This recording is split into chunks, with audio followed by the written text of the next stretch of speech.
Hi, this is Tony Ruggiero, the Dew Sweeper. You're listening to the Tour Coach Podcast, giving you insights into golf instruction at the highest level, from on the PGA Tour to our learning center at Frederica Golf Club.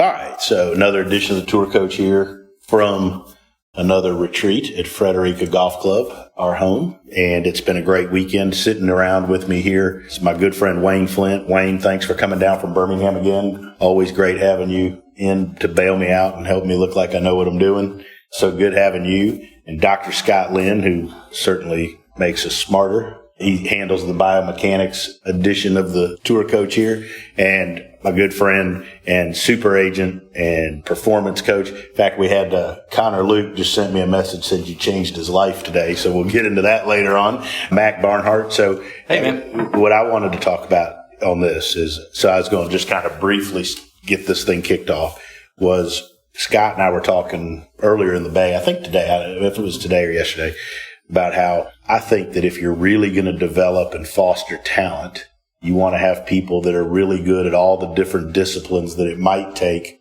to be really good, whether it's performance coaching. I think biomechanics is something that's new, but that is 100% you have to have if you want to do that, because Mac, we talked about this on another podcast, like speed and power isn't going anywhere. Like it's right. It's part of it. And it's our job to figure out how to build these good golf swings and then get them to be more powerful. And you need people that are great at short game, and you need mental coaches. We use Dr. Carton when he's not quarantined. And then the fitness side, who Colby and Morgan play such a big part. And so I think that's an important part of what we do, is exposing players to all the different disciplines that it could possibly take. And that's been my philosophy and something I believe. And I mean, we talked about that today, and how people stay in their lanes and do what they need to do. But when it may be one part where I get out of the way because it's your specialty, right? Or it may be a kid wanting to talk about how to practice, how much should they practice versus how much should they play. That's performance. That's yours, and so forth. So that's the great thing about sitting here. I get to learn, being with Scott, things that I've not been exposed to. Mm-hmm. So, my big thing is we know the guys that we work with can play. My dream is for them to play for a long time. So Scott not only can help them go fast and go and hit it straight, do it well, but do it for a long time and not hurt themselves. That's what I've learned and enjoyed watching in this case. That was pretty cool today, because we had a player who you were using the 3D plate, and I would have not known this. I mean, I knew that it wasn't right, but he knew from the data that what this young person was doing was going to hurt them if they kept doing it. Yeah, and it was interesting because Morgan was there, and I said, Morgan, go check this guy's left hip. And then she's like, oh my God, it's not working well at all. And so I probably could have told her that already from the data, but she went in, did some stretches, did some activations, and it got a little better. And then we did some golf swing stuff, and it got a little better, but it still wasn't great. And so now they're going to work on the exercises, and it's more of a long-term solution, which I don't think a lot of people do. Most people take their hour golf lesson and they get a high five and off they go. We don't have, the follow-up of the fitness and, all of the stuff that you need to perform over time. So we're not looking for quick fixes here. So if we can get it, we did get it a little better. So the guy will probably play decent in the next little while and then probably do it a little better. But it's going to take a long-term fix. And I think we impressed that on him today. And you and I talked throughout the weekend, and Wayne and I have talked about this bunch. Mac and I have talked about a bunch. So some people go take a 1 hour lesson, and it's a 1 hour. The goal is to get your speed or your numbers up, high five you on the way out. You've done a great job, right? Like, I don't think that what we do and what I do is that way at all. I learned it from him, but it's more about, we're going to give you a whole plan and a team around you that long term is going to make you a much better player. And I don't think it needs to be just juniors. I mean, we've got a mid-amateur player here. Yeah. We've got a young guy who played small college, who you changed his life, but is trying to just enjoy golf and be more competitive. We've got a big young guy who's going to try to play for a living. I mean, this guy's like a physical specimen. Yeah, we had the anesthesiologist, just an old guy who likes to play with his buddies and still wanted to be, get the whole experience. So I don't think, whatever level of golf you are, I think you can get better. So any golfer, if you involve all the disciplines that it takes, can get better. For sure. We go to the doctor and it would be like going to your general physician for every ailment you have. We got Dr. Murph for ankles. We got Dr. Top for backs. We've got We got our heart guy, we got our lung guy, we got our anesthesiologist. When you go and take a golf lesson, I mean, it's a journey. It's like climbing Everest. I mean, you go to base camp, you're just barely can breathe there, and then we're going to try to get you up to 29,000 feet. And it's going to take a team of Sherpas to help you get there, right? And so you're going to have to but it's so often people go think, well, I can go do this and learn this one fix. And like Dr. Scott said, maybe his hip won't do that. And if you make him do it, he's going to hurt himself. Well, I've had that happen with a client. I think we sent a client out to Dr. Philippon in Vail because his hip was like that. And we found that if he'd have kept stretching it, he would have hurt him. Like it was physically unable to make that move. So there has to be something done. That's the thing I'll enjoy. I can sit around and learn and see it because, pass it along to clients. And so many people don't ask the right questions. I don't think people know the questions to ask. Like, I'm not getting to my left side. Well, there's 7 things. The neat thing about it, too, is the young man that had the little bit of a hip problem is a student of mine. And the stuff that I've been working on with him for a while now, and he's a good golfer and about to go play some Division I golf. And, we get done talking and, he gravitates over to me because he's comfortable with me. And he said, this is really, really cool because you've got 4 or 5 guys and they're pouring their heart out into your golf swing. The students appreciate that. Mm-hmm. I mean, they trust their teacher and they come because of their teacher. But when they see the team of guys and everybody's pouring their heart out, really trying to help these young guys, young girls, and mid-amateurs and whoever it is, they appreciate that. It's just not a one-off golf lesson and get ready to go play the Remember and have fun that weekend. It's all about the journey of getting better and doing it for a long time. And I think you've almost created, what I found out there with those kids, you've created almost a team atmosphere up there. Mm-hmm. Those kids are cheering for each other. Like Connor was that little Gavin, was it? Yeah. He's like, man, I got to pump this kid up because he's good. And he was cutting down on him. He's like, and I was like, that's cool. Like, it is like a team, right? Like, if you're on a baseball team and your buddy's getting down on himself, you might go over and say, hey, we're in golf. I don't know if that happens, but, it seems to happen in the Deuce Rivers. It doesn't take them long. I don't know how long Gavin and Connor have been here. They've been here 2 days, right? 2 days. 2 days have exchanged Christmas cards. Yeah. But the other thing too is, my upbringing in teaching was if you didn't do it in a 1 hour lesson where it was private, just you and the guy, you really weren't, it wasn't a good lesson. Right. Right. But whereas we're working with somebody for 20 minutes and there's 7 people sitting around, 4 of them students, 3 of them students, and everybody's watching and pitching in and helping. It's a totally different environment than I ever learned to play golf in. Totally. I took lessons from you and from Woody, and it was the 1 hour because that's all we knew. Right. And this kind of happened by total mistake, really.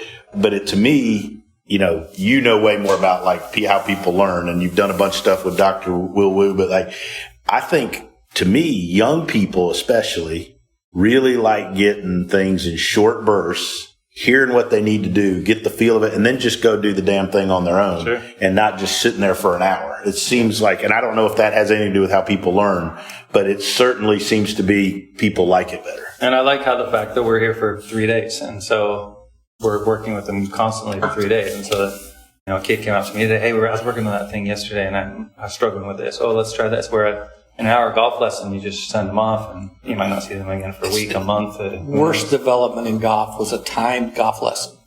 Some need 3 hours, and sometimes it's 5 minutes. Sure. And unfortunately, when it became a financial proposition, they developed it into 60-minute increments. It's because we couldn't figure out how to bill for 5 minutes. But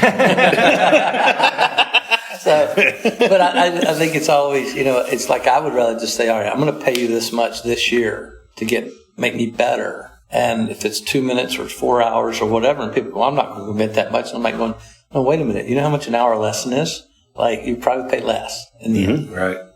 In the long run, for sure. Sure. I think these kids, when you help someone with something, I can't tell you how many times I've seen the tour player talking to another tour player and say, look, when I have that issue, this is what I do. And then the guy walks off and goes, I think I need to go do that myself. Sometimes when you teach, you learn. Right? And I think that's where the camaraderie gets with it. The second thing is as golfers, a lot of times they hit a bad shot, they're down on themselves, but they would never tell their buddy, hey man, that sucked. That is a horrible shot. They'd always say, man, hey, pick it up. It's okay. And pretty soon there's no one talking negative to anybody. There's always someone in your corner pitching you up and saying, hey, let's go.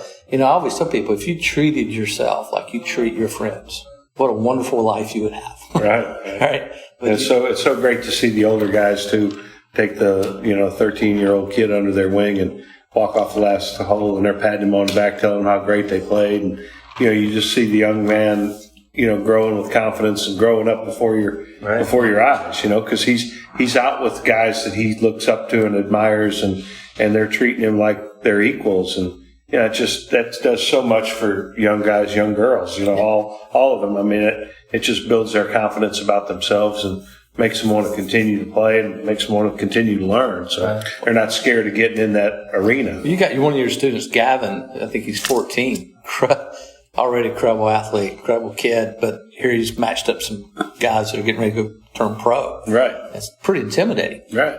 But I don't know if y'all saw just before it was getting dark, I saw him on the putting green out there putting. And I'm thinking, what, bro? No.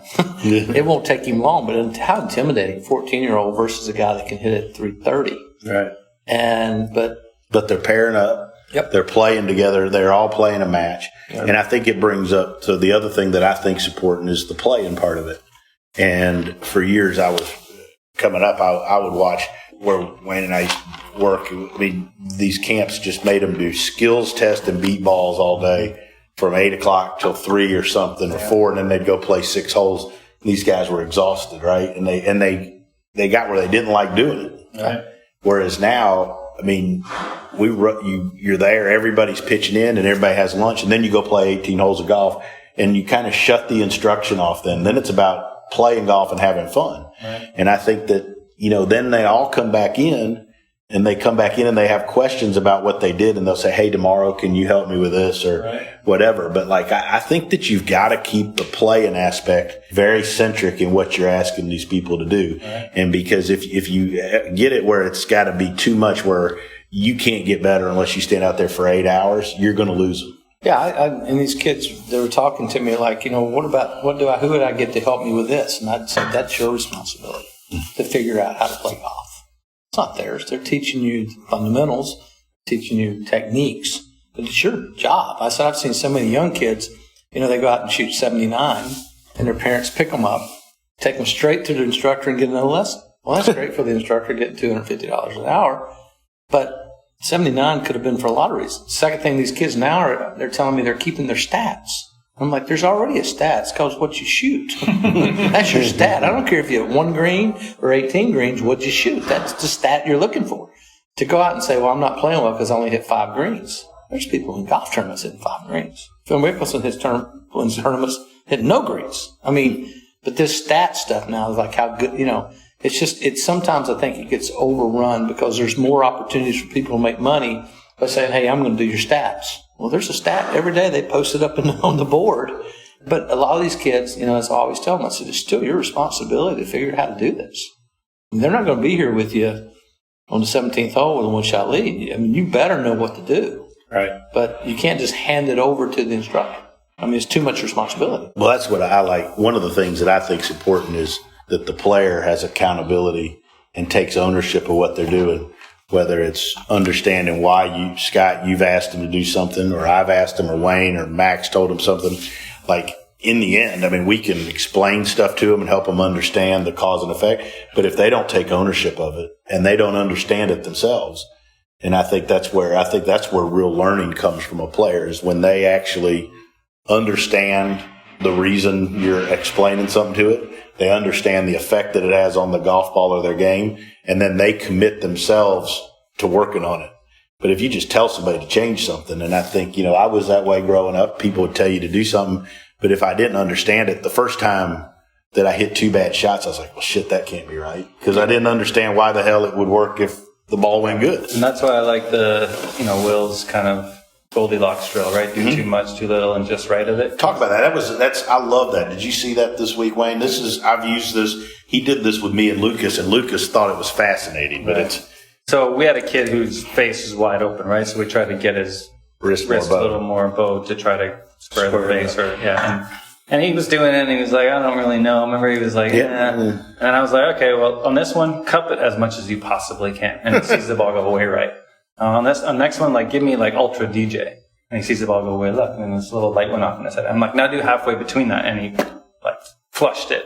And then it bought him in, right? He bought into, he's like, oh, I get it. So if I do this, it goes there. If I do that, it goes there. And if okay, cool. And then that became his drill, right? I was like, hit one this way, one that way, and then one that way. And to me, that helps. If he's on the golf course and one goes right, he said, oh, that's probably we did that on the golf course this afternoon. Right. And that's what there was. So 13, par 4, water on the right. Yeah. I said to him, look, so where's the one place you can't hit this? He's like, right. I go, okay.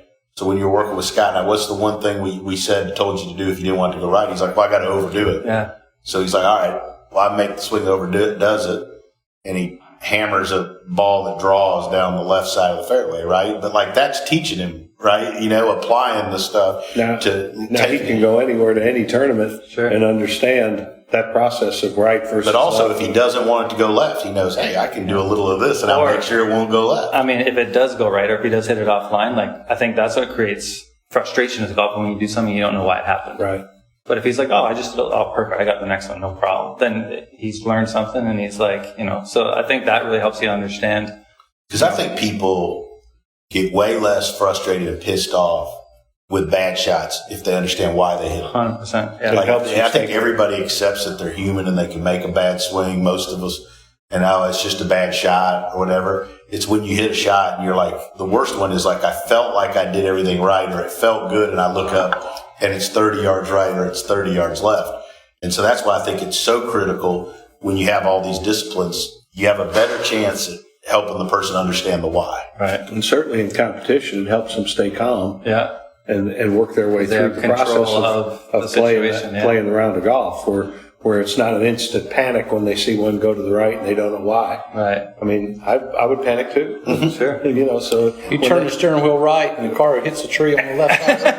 That's scary. That's scary anybody, right? But you've caddied a bunch out there. Like, I think a comforting thing for a player is to know one thing that can make it not go one direction if they have to, right? Like, and it doesn't matter how far it goes the other direction.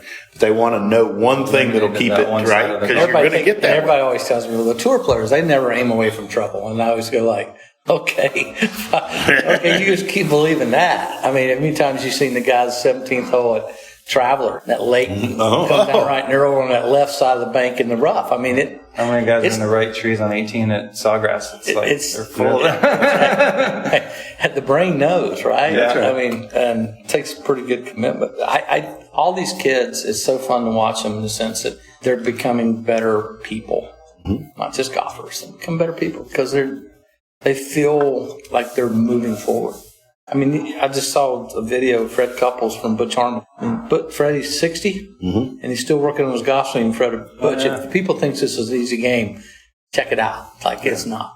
I think it's really important that we have the team atmosphere, not just with the kids, but with the teachers too. Because I've been in atmospheres where I've gone up and said something to somebody, and another teacher comes like, "That was not your place to say that," or whatever. And like, I've never had that feeling. That's one good thing around here. You don't see that. No, never. And I think I'm not saying nobody has an ego, right? Because everybody has a little bit of one. But I think one thing I think it's cool about what we do is it doesn't really matter who jumps in. There's times that like you taught the whole lesson this week, right? Because like the kids heard my shit, right? There's times that heck we're working with a kid, and then he just gets off and he wants to know about, like, he feels pretty good about it, but he wants to know about how to practice and prepare, and Mac took over, right? Perfect. And then there's, a kid that was like, man, my putting's been terrible. And Wayne and would walk out there and spend an hour on the putting green, right? It doesn't matter. Yeah. Mac, you've spent tons of time with my juniors and our players here on chipping and wedges, right? You love it. And so, like, I just don't think it matters. The whole point is that the person progresses, right? And if everybody doesn't have an ego or care who gets the credit, normally the job gets done better. Right? Yeah, I've never ever had the sensation that I shouldn't say something because it maybe wasn't my place, or it was Scott's turn to talk, or and I've certainly been in other situations where me too. You don't say anything because you're like, who knows what's going to happen. Yeah, that's not a very good learning environment when you're on eggshells like that. And I think the kids pick up on that. Yeah, they get comfortable and they get way more comfortable. Yeah, but it wasn't like coming up teaching. Like I was always taught, like, man, if I just stood in the back and shut up and I didn't say a word, right? And with Jackson and Eric, I mean, like, you're like, jump in there. Yeah. right? Jump in there. Like, you can't mess them up so bad that the four of us can't fix them by the end of the day, right? And I'm praying for that. We did have times where I was like, try this. And I was like, no, stop that. Like, Yeah. Tony, what do you think now? Like, that went the wrong way. Let's, so like, you just reboot. Yeah. Yeah, we had a young guy today, like, right? And then I was like, nah, I don't really like that. And you're like, no, come on, let's try this. And then they tried it, and I was like, yeah, you're right. I don't like that. I don't like it either, right? You know, so it's interesting. And then the other parts of that is obviously technology's here to stay, right? And so we have everything you would need here at the Frederica Learning Center to make anybody better. Mm-hmm. But it's cool. Just because you have it doesn't mean that it has to be so complicated that a person can't come in there for 20 minutes and leave and hit the ball better right away. Sure. And I think the force plate is just such powerful technology because you can't fake it, right? It shows what your nervous system's doing, how you're reacting to certain things. Which I found the nervous system stuff today was new for me. Yeah. What you showed me on that and about, you know, where we're talking about Matt and then we had and Blake where the physical part wouldn't let them. And you showed, I mean, that was new to me. Like, and that's one thing I like doing this is, I mean, we've seen a bunch of stuff doing this all the time, but you learn something every time. And I'm getting more confident with it now because I've seen it so many times, and I'm sure you guys will get there eventually when you start seeing it. It's like the second I said, Morgan, take this guy, stand him on his left foot, let's see what happens. And I just knew it wasn't going to be pretty because I saw it on the force way because they can't fake it, right? And that swing at high speeds when he tries to get on that left side, when it wobbles around and all that stuff started happening, it was like, there's a reason why it bounced back onto his right foot. And it's hard to do. And like from a business perspective, this is more Mac's job down to like how you make it work where you can have everybody in a perfect world. You'd have Morgan or Colby and us four teaching every student like that every day, right? I mean, it's hard to do. I don't know that the business model works out for that, right?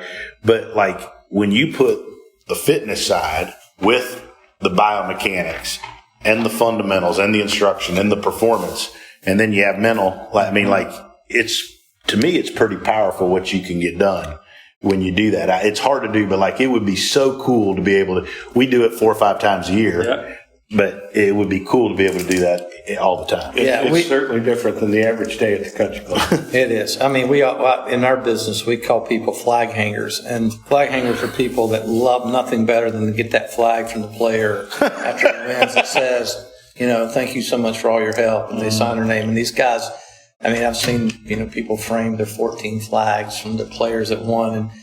And they want to be that person. And it's never going to be that person. It's the caddy. It's the instructor. It's the trainer. It's everyone cumulative. And people always go, well, they didn't hit a shot. And I said, I just promise you, Alex A-Rod went on that field of the Yankees, and you can't say that everything they did was because he was good at what he did. I mean, there's got to be a team. And I can't imagine and I know tour players that do this. There's always somebody that will hijack a player and like they want to become everything to that player. And that happens a lot, I think. It happens a lot more. A caddy, and then the caddy's wife is all of a sudden teaching the player, and all of a sudden, you know, he's driving the train for everything. And I'm not just saying about a caddy. It could be any. It could be the agent, fitness guy, the mental guy, the agent. Somebody always tries to hijack the player, and I can't believe players even fall for it. I'm like, no, I want a board of directors around me. I'm not relying on just you. And even though I don't know anything about the golf swing like you guys do, I know enough to go like, we're going to go see these guys before we start changing shafts and we start changing bounce. And I mean, this is an executive decision. You just can't have some one guy come in and go, I'm going to be the guy of the week that gets the flag. We call them the flag hangers. I'm the guy that got him to change shafts and he won. Usually when that happens, the guy doesn't win. Goes the other way. And I'm not being mean to anybody, but there's a lot of pride. There's a lot of pride in people thinking you helped. But, you know, it's really not that's what it's about. Yeah. Right? You know, I mean, I don't, you know, somebody asked me one time, so that, well, why don't you put flags on the wall? I'm like going, because I ain't done anything yet. Like, it's not what I don't even ask for them, right? But you see these guys, and that's their whole pride. Mm-hmm. So, yeah, in our business, we call people the flag hangers, or the people that they usually hijack the player, and the player ends up getting too much information from one person. I mean, I've had you tell me, hey, don't tell him that anymore. And I'm like, all right. I mean, I'm just trying to help, but you don't mind telling me, and I don't mind listening, right? You've told me before, you've said, hey, you got to be tougher with this guy. Mm-hmm. Or, hey, I know you want, but like you need to back off. This Don't teach him this week. This isn't going to end well, right? You know. But again, it's not even. But if I'm wrong, or if you're wrong, or whatever, it's not because I'm trying to be right or you're trying to be right. It's because we're trying to make sure the player has the best information. And I've seen players react when they have people around them that care.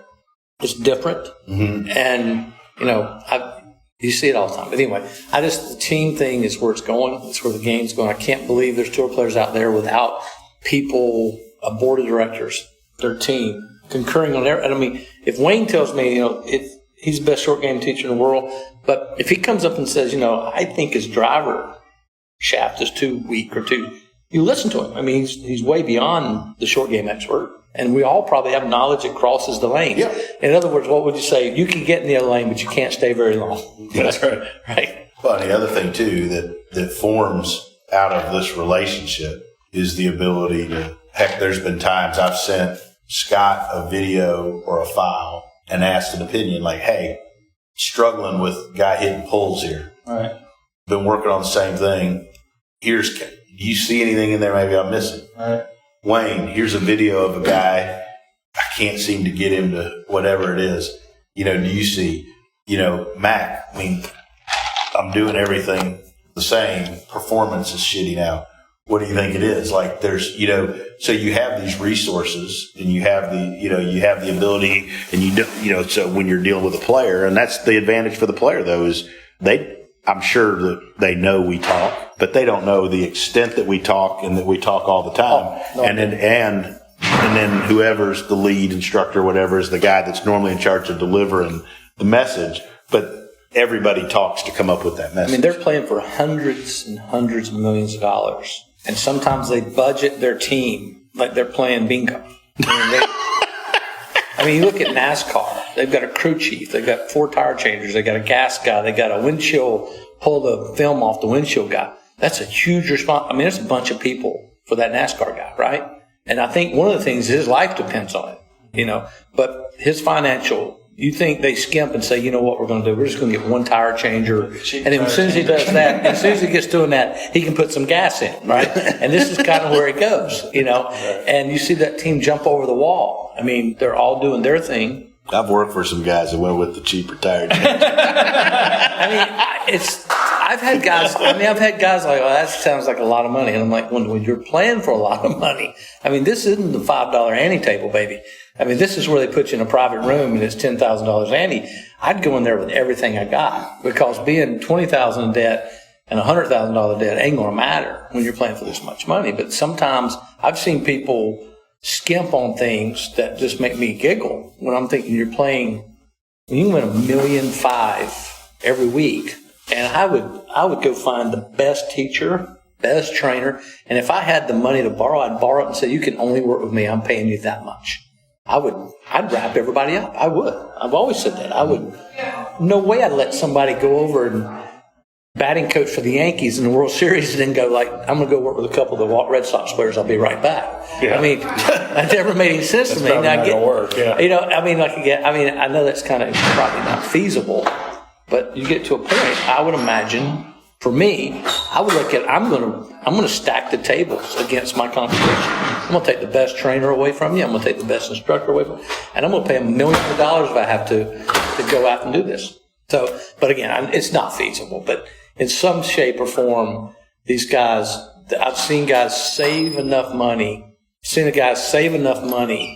lose their career. Right. And I've known guys that say, well, that trainer's kind of expensive. I'm not going to do it anymore. I'm like, you just won twice. But and Mac knows this, when I was assembling the team over time, and especially as we were putting it together here in Frederica, because my goal was to, make it the best place, was like, hey, I want to bring Scott in because he's the best in the world. We want the best biomechanics guy dealing with golf swings. Wayne's taught me forever. He's the best I know with short game. You want the best around you. And then you fast forward that to developing young players.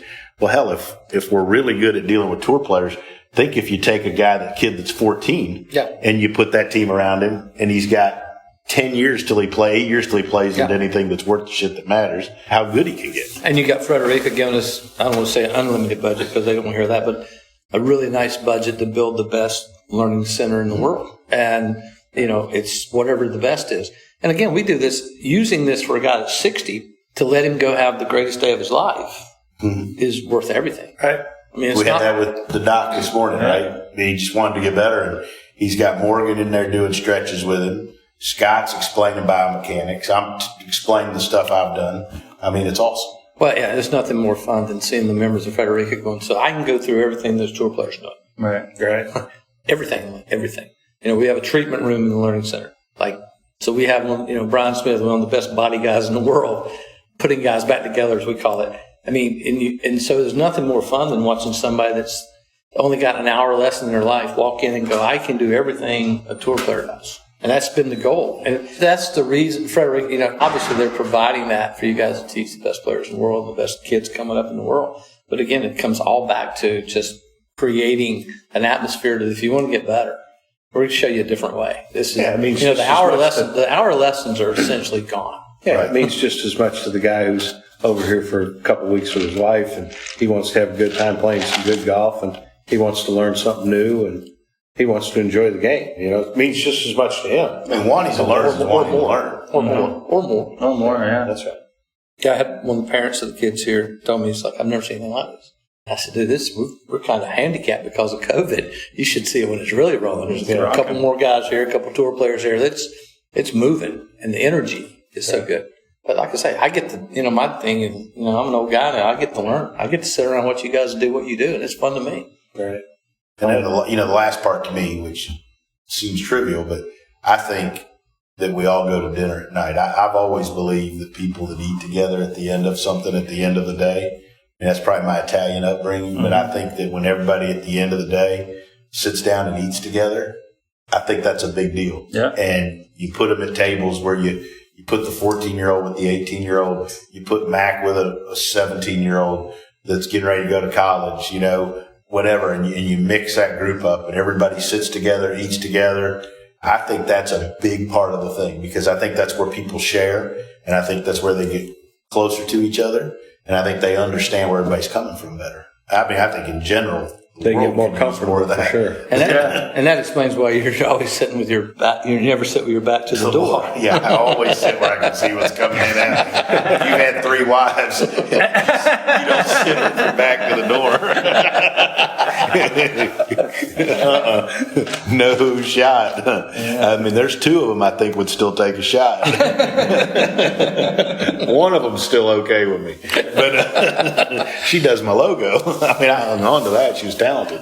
But anyways, I think that rounds out the weekend. I think that's a big part of it. So it's been kind of an inside look, but also an inside look into people that are the best at what they do and what it takes, no matter who you are or how you want to get better. And the cool part, Scott, for me, always when you come and we do this 4 or 5 times a year is I get the chance to learn from you. And I learn more about the equipment we have, but I also learn more about why some of the stuff I'm doing might be working that I don't understand necessarily why it works. Right. Yeah. So it's cool. So good. I appreciate it. Mac, as always, thanks for being part of it. Scott, thanks for taking the effort to come and do this. You're our biomechanics expert. You're stuck with us. Perfect. Wayno, as always, thanks for coming down, and it's been fun, and we'll do it again soon. Awesome. Thanks, man. Awesome. And everybody that listened, you got to hear every bartender and waitress come through here and ask me for a tab. We only had 1 drink during this, which is a record. It sounded way worse than it was. So anyways, but we'll catch up with you next week on the Tour Coach. Thank you so much for listening to this episode of The Tour Coach with Tony Ruggiero. If you enjoyed this, make sure to hit subscribe, Apple Podcasts, Spotify, wherever you are listening to this podcast. You can stay up to date because we have weekly episodes coming your way with fascinating people in the world of golf instruction at the highest level. Make sure to subscribe and stay tuned. If you want to learn more about Tony, head over to dosweepersgolf.com to get all the details on what he's up to. Maybe you want to see him, grab a lesson, or go to one of his camps, pick up his book, Lessons from the Legends. You can do that there. If you want to see Tony in action with some videos and other content, head over to golfsciencelab.com/Tony to get more info there. This episode was powered by the Golf Science Lab and was edited, mixed, and produced by Just Hit Publish Productions.